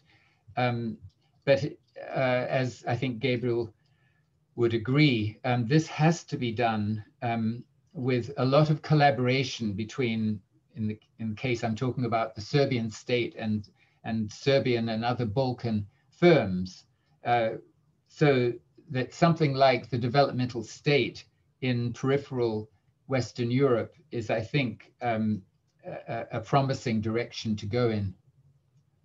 Thanks. Thank you, Robert. Hopefully, I mean, there are so many questions, and hopefully, you know, dear students, next year in a post-COVID world, we'll have the summer school in person. So you'll be able to ask your questions over a cup of coffee during our coffee break. But we have no such luxury right now. Yes. But the good thing is that when we do have our summer schools in person, we can only accept maybe 70 or 80 students due to, you know, physical limitations. At least we can be happy that we are reaching to a group of over 300 students. Wow. So now I'm going to give the floor to my countrywoman, Özlem from Turkey, and she'll be talking about global inequality beyond the rhetoric of the left behind. The floor is yours, Özlem. Thank you. I am Özlem Ömer, a research fellow at Boston University Global Development Policy Center. It has been a great discussion so far, and I will try to connect it to a, let's say, the inequality issue. So I will try to focus on the economic duality, which seems to be a global phenomenon. And then I will try to give some examples to that. And then I will try to talk about possible drivers of this duality inequality spiral and what happens if these observed patterns persist. And as a concluding remark, I will try to explain what should be done. So when we look at the productive sectoral data, we see that many countries' productive structure has been diverging between stagnant and dynamic sectors. So what we call stagnant sectors are basically the ones that have lower productivity growth, lower levels of productivity, real wages, and declining real wages and lower wages, basically, as opposed to dynamic sectors pay better, they have higher productivity growth and levels, and their real wage tends to grow faster. So when we look at the global pattern, which I call the employment has been moving towards less productive, less paying, stagnant sectors, which is a problematic case because the bigger the stagnant sector gets, the higher the inequality gets, the lower the overall productivity growth gets, and which causes a vicious circle, let's say, which feedbacks into the development and growth and development. So here we're basically looking at the sample of countries, which is like last few decades, let's say. We see that their employment share of stagnant economy has been growing, while the share in value added of those sectors has been either stagnant or declining. So the problem with that is, as I already mentioned, if this issue is not managed properly, it can cause declining equality or increasing inequality. For example, in South Africa, USA, Germany, Poland, and Turkey, where the cases where, because of that pattern we observed, productivity growth has been higher than the real wage growth and causing the overall increase in inequality. But this doesn't mean that the other countries have been doing better, because this duality can go both ways. For example, in Italy and Argentina, during this period, the average annual average productivity growth rate was negative. So even though wage rate was really small, growth rate was really small, in the end, it actually feedback into as like a decline in Gini coefficient of Palma's. So as Professor Palma and Wade already mentioned, manufacturing sector plays manufacturing sector and related sectors, which are dynamic in general, plays an important role to fix this duality in the economies. When we look at the deindustrialized advanced countries, still industrializing countries, and prematurely deindustrialized countries such as Brazil, Argentina, and South Africa in our sample, we see that the share of manufacturing sector has been either small and declining, and their productivity growth, average productivity growth rate was much smaller than both developed and developed industrializing countries and industrializing countries, which makes this duality even worse for those countries, again, if it is not taken care of properly. So why this pattern is important also in the long term, what this tells us that this duality will probably feed back into slowing down in GDP per capita and productivity growth, which we already see as a trend in each individual countries. When we take a look at United States as a case, for example, between 1990 and 2016, when we put wage growth versus productivity growth plot, this duality occurs even more, it becomes more obvious. As you can see, stagnant sectors cluster around like low or even like negative growth rate of wage and productivity, while the dynamic sector has higher rates. But if we also look at the trend line and the slope of the trend lines, it also says that both stagnant and dynamic sectors have been actually dualizing within the cluster. So, which means if we increase the productivity growth rate for 1%, wage growth has been for the stagnant sector should be increasing 0.6%, and similarly for the dynamic sectors. So this actually explains why we are seeing US as a highly unequal and slow growth country recently in modern era. So this is for Germany. Germany also has this duality, as we mentioned, but different from the US case. Even though stagnant sectors has been like wages have been lagging behind the productivity growth rate, dynamic sector has been in the opposite direction. But as a result of this stagnant sector's lagging wages, we see that Germany between 2000 and 2014 has been experiencing increasing inequality.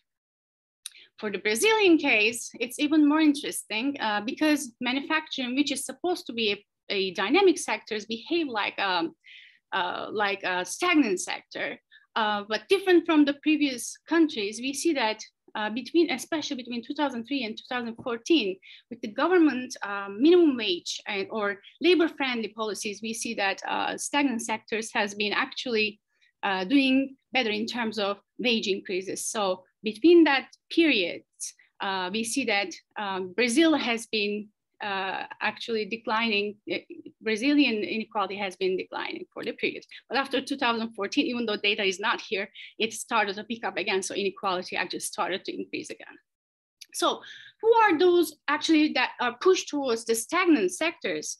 For the US case, when we look at the data in more detail, we see that bottom 60% of the size distribution, which generally includes African-American population or Hispanic Latino population, were actually pushed towards those stagnant sectors. So the race to the bottom has been increasing in the US in that sense. So if we look at higher paying computer and electronic products or manufacturing sectors, even though the population of these groups in employment has been increasing everywhere, the biggest increase have come from stagnant sectors, which explains the different way of looking at the inequality in a way. So when we take the data and look a little bit deeper, which we use it as a decomposition model, let's say, productivity decomposition shows the combined effect of weighted average of sectoral within sector productivity growth effect and reallocation effect of each sectors. As we already discussed, manufacturing plays the main role to drive the productivity increase in Germany, and which is followed by other dynamic sectors. And the opposite has been happening in the stagnant sectors. Again, this is for the employment share.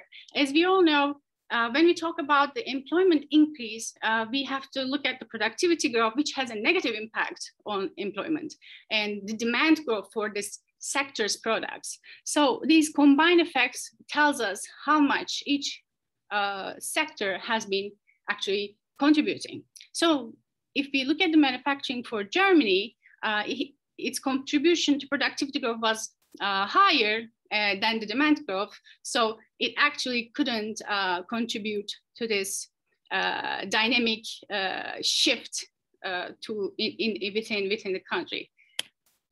And overall, in terms of inequality, when we look at the functional form profit share growth, we see that if we talk about the profit share, we have to talk about demand component, which is positively impacting, and productivity growth, again, positively impacting, and the wage increases, which has a negative impact. So for the manufacturing case, wage increases has been well below the combined impact of demand and productivity impacts. Therefore, manufacturing and some other dynamic sectors have been actually were the main contributor to the profit share increase in Germany. For the Brazilian case, again, even though duality has been observed everywhere, of course, every country has different characteristics. So as we look at the productivity growth decomposition, we see that manufacturing, which should be the long-term driver of the productivity is well below the finance and real estate sector, which tells us that what we observe in Brazil is basically a financialization with the industrialization, which makes everything long-term dynamics within the country worse than compared to other, even the industrialized countries, such as European countries. For the employment share, we observe similar patterns again. Stagnant sectors are the main contributors to employment share, with a little share from manufacturing sector again, which signals this increased duality structure within the country. And this is the sectoral contributions profit share. As I mentioned in the previous scatter plot for the Brazilian case, we see that Brazilian inequality has been declining within that period. We are looking at between 2000 and 2014. And one of the main and only contributors to whatever profit is created within the country was, again, finance and real estate, which makes our case for financialization even stronger, while manufacturing has been actually not contributing to profits at all. So what are the main drivers of this duality inequality spiral? First of all, when we talk about inequality, we talk about within, between, and global level inequality, and they kind of feed each other, right?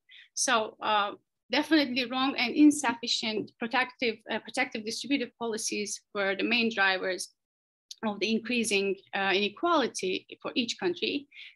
Declining bargaining power of workers, minimum wage and social security, and problematic taxation, of course. And one of the most famous example is for the US case after the 70s. Lagging wages basically created a spot for profit share increase. And with the help of wrong distributive policies and increasing asset prices, basically the gap between the rich and poor has been increasing. The industrialization and offshoring under the name of, I call it exploitation, is the case for mostly developed countries, which puts the employment within country employment in jeopardy in a way. Premature industrialization and free trade is one of the biggest enemy for the developing countries, especially Argentina, South Africa, Turkey, because it basically pushes countries to a large competitive arena, which they can't do much, and they basically specialize on the primary production. That's basically prevent them from developing further, and also, of course, increasing the gap between developed and developing countries. And financialization with the free movements of capital is basically everywhere, but it's more detrimental for developing countries. And there are also other factors such as monopoly power and monopsony, but these previous ones are basically the biggest contributors of any level of inequality. So what happens if we don't do anything to shift back these observed patterns? Basically, the dynamic sectors, which are the dynamo of productivity growth and GDP growth in the long term, will be shrinking, which brings down all productivity and wages, and increasing inequality would be the result everywhere at any level. And finally, of course, bring the declining demand and output. As a result, we will probably see increasing duality, faster race to the bottom, and finally secular stagnation, which will end up a failure as a failure to combat big issues like climate change. And this is going to be a vicious circle.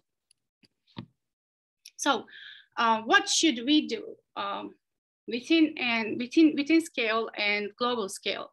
First, we have to find a way to increase the demand for manufacturing related dynamic sectors so that their size can increase and pull the employees from the stagnant sectors. In order to have an impact on inequality, it has to be actually, real wages has to grow faster than the productivity growth. So how to push up demand for dynamic sectors and pull the employees from stagnant sectors? There are several ways. Some are more effective than others, such as fiscal and monetary policy expansion should be tried, but given the global or institutional pressure from outside, it couldn't be the case especially for developing countries.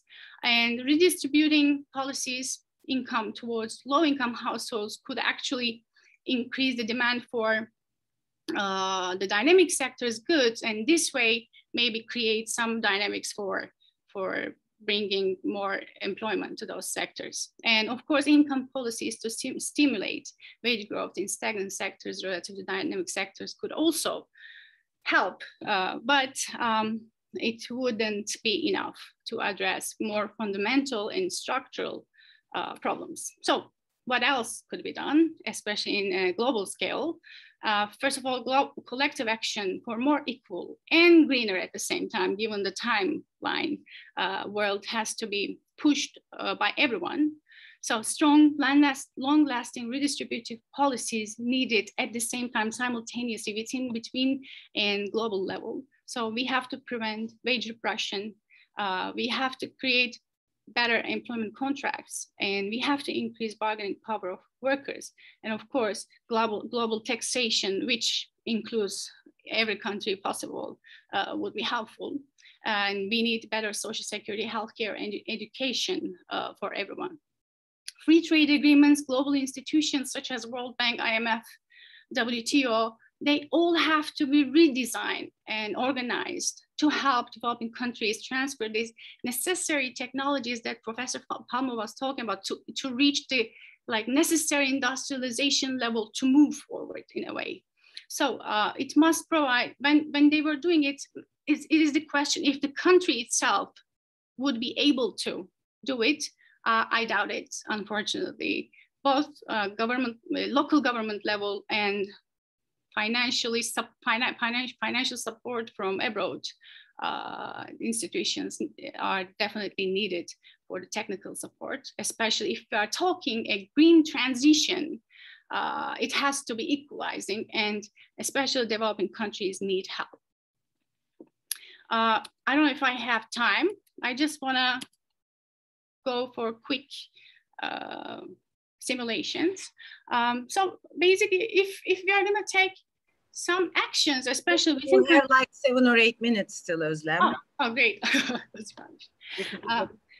So if we are going to talk about simulation-based policies and try to understand how it would affect countries, we can basically, in this simulation, I'm looking at the US economy, which we tried with Lance Taylor. We tried some policies such as increasing the wages for bottom 60% of size distribution for 40%, and the middle class for 20%, while decreasing the wages for the top 1% by 40%. So when we do that, as the orange line represents our policy line, and blue line represents the baseline, the business as usual case. Given that the US economy is a profit-led by assumption in this setup, we see that this policy can actually have some impact, especially on Palma ratios for the middle versus top 1% and bottom class versus top 1%. But is it really enough is questionable, while the wealth share of the top 1% is not changing, which is reaching 60% in the long run.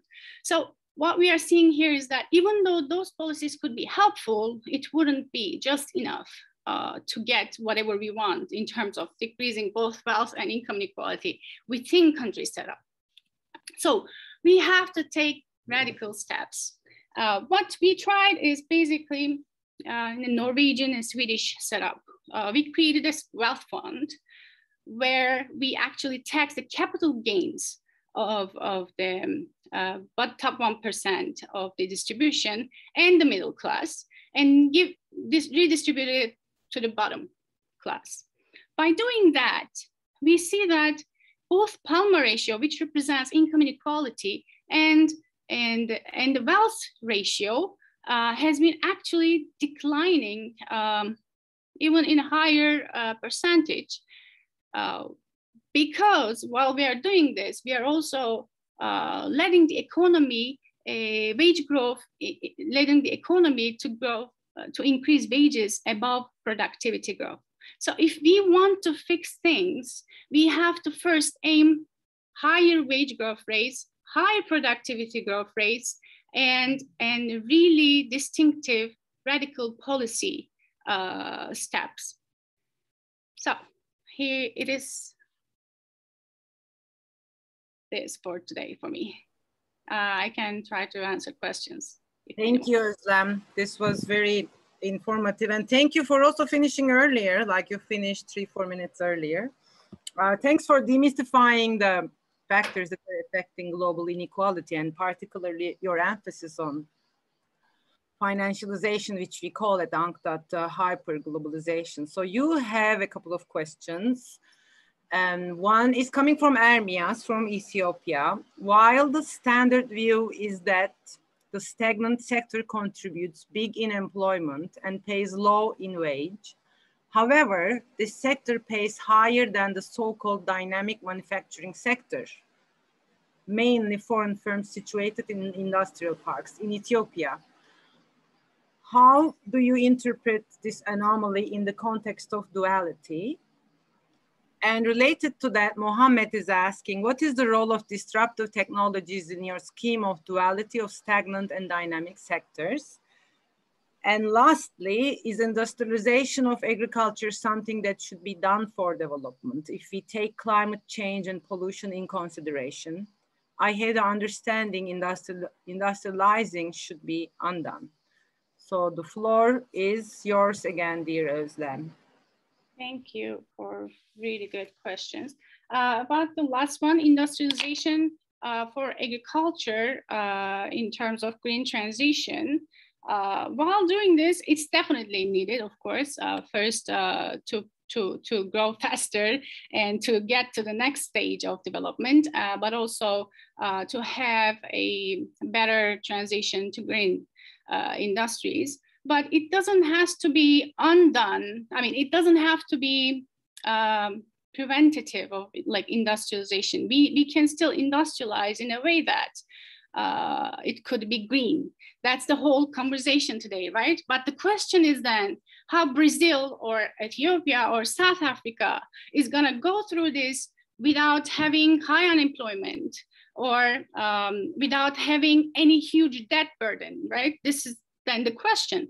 And at this stage, then what we said about the institutions, like international institutions play a big role, and the local government play a big role to try to transition the economies to green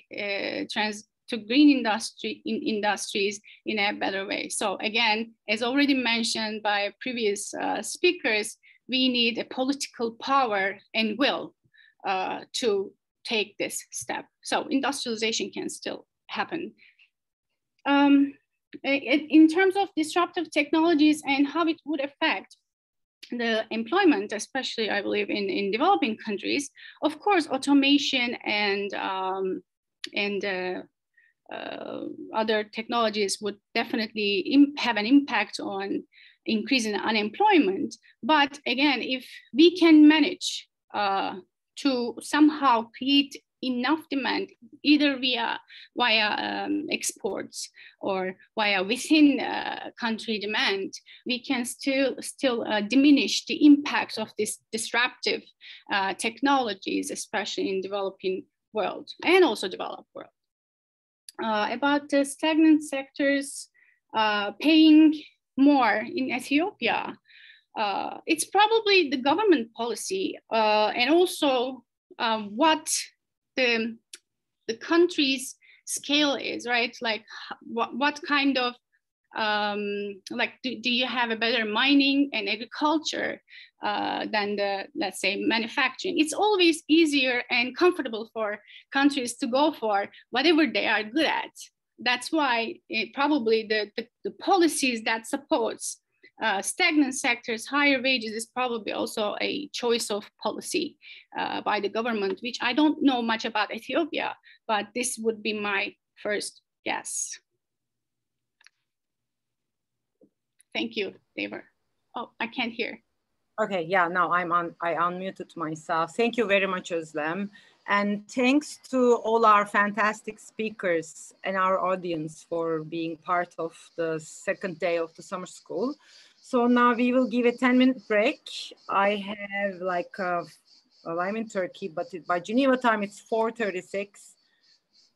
So whatever time zone you're in, add 10 minutes of break. And if you would like to become part of the informal YSI follow-up discussion on some of the questions and a lot of the questions that have not been answered or just on network, please click on the link that is now shared in the chat. But feel free to take a 10-minute break, get some water, and thanks a lot. See you in 10 minutes.